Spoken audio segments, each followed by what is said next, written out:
Hello, welcome back to Math Time with Professor Prime, and I am your host as always, Professor Prime. So, welcome to my Math in the World series, the series where I talk about how math connects to different subjects, different fields, different mediums, and different franchises, and more down the line. So, in this video, I'm going to be talking about math and ethics, and I'm going to enjoy that. I come from a math background, sure, but also a philosophy one too, and those two are more connected than one might think. So it sounds like a weird union at first, but it makes sense. But that's a whole other video for another day.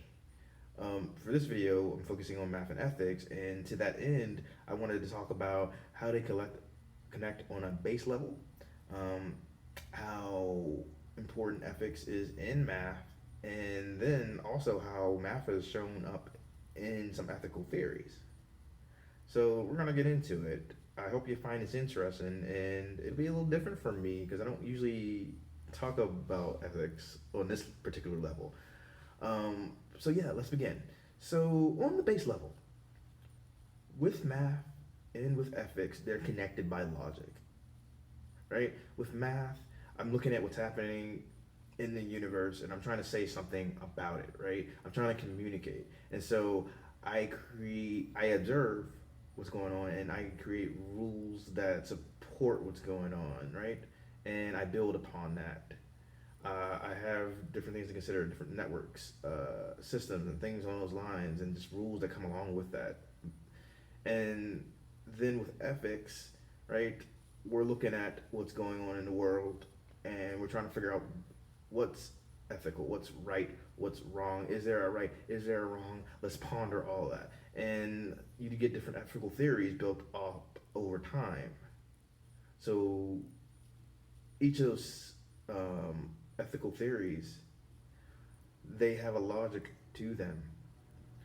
They have something that you could say about them. And whether it's deontology, which is duty-based ethics, or utilitarianism, which we'll get to later in this video, they all have structure. So when I think about what connects them on that base level, it's structure, it's logic. And they connect even more than that, and we're gonna get into it. So when I think about ethics in math, I don't think that gets talked about nearly enough. I feel like people think that there's an understanding about that, but I feel like it could stand to get discussed more. So one of the things that I found interesting when I was in college is that there's some majors that make you take an ethics class, i.e., engineering, stuff like that, and I found that just fascinating because like we didn't have anything like that for math, and I feel like with math you almost feel like there doesn't need to because a lot of people are under the impression that what's right is what's right. Math is objective, and so you don't have to really worry about that.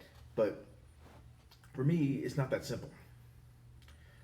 I think when it comes to math, because it seems mysterious, because we don't always teach it well out there, there's this mystique about it, and we treat it like this godlike thing when it's not. And so if we see someone using math, oftentimes we don't question it. And that's a problem. But I don't feel like it's our fault that it's that way. So I feel like, it's our duty to give a more thorough understanding to people about math in the world. And to let things get to how they are, I feel like that's not right. And I can argue that all day. But when I think about as a mathematician, what is my role in ethics? I feel like for me, it's encouraging people to learn more and think more about math. For me, when I think about math and what is a ethical implication of that, I feel like you can think about how you push it out into the world and how you teach it. When it comes to teaching, I think you should be aware of the fact that there isn't anything actually special about what we could do. And I know like some people would argue about that, but my whole thing is like we grew up speaking the language, we grew up living in the culture, and some of us might have an edge on it, but other people can get to where we are. They might go a different path, and that's fine. But I bring this up because I don't think it's right to tell people that they can't do math. You can give them an assessment of where they are at the moment, but to say that people can or can't do math, I think that's wrong. I think we have to be careful with that because we discourage people, and there'd be people who might have wanted to do something that was related to math, and then all of a sudden they're not. And who knows what they could have done? I've had students that they've worked with me, and they changed their mind a little bit about how they want to deal with math, because now that they know that they can, they're free to explore. So I feel like we have to be really careful with how we're teaching math, because if we're not careful, we'll shun someone who could have enjoyed it or needed it to do something that they really wanted to do. We have to be careful. Now, when I think about what it's like to put out math out there, we definitely have to be careful because we have to take into account how people usually perceive math, and we have to take into account that we're telling a story. And I think the best way to discuss what I'm getting at is data. When you're dealing with data, right? Like, we collect it, we analyze it, we digitize it, we do all these sort of things, and we present it to people. And when we're looking at data is telling a story, and when we're analyzing it and we're presenting it to people, it's typically in a mathematical way. And so when we're doing that, we want to tell a good story, we want to tell an accurate story, or at least that's my opinion on it, but not everyone does. Some people will misuse the data that they've collected, or they'll draw incorrect conclusions, and some people aren't as careful. And they'll put out like some statistic, some so-called fact, and it's not true. And honestly, a lot of times context is key. Or people won't do their due diligence and the kind of numbers they're running. And I think all that's important, because if you're out there and you're doing something where you're doing a lot of math, it's not just enough to be good at the math, but to be careful with it and to use it properly. Because there's some people who will use math to say things that aren't true or to mislead people, and they do this intentionally, and I don't think that's okay. And so I think whether you're a mathematician who's like putting it out there or someone who's using the numbers, I think you owe it to people to do the right thing with that. Be careful, put it into context, check your sources, do as much as you possibly can before putting something out there. And I think that's the way it should be. It's not the way it is, but I feel like that's the way it should be. And if nothing else, a discussion should be had on how you use math. And I don't feel like that gets talked about nearly enough. I know that it does get talked about, but again, not nearly enough. And I could talk about that all day, but I wanted to say something in the last few minutes where, so we talked about like ethical theories, right? And what gets interesting is math ends up getting used in like some old school utilitarianism, like right off the bat. It's kind of crazy. So if you didn't know, with utilitarianism, and I'm a little oversimplifying here, but the idea is like you are saying what's right based on how many people it makes happy or how much pain it avoids.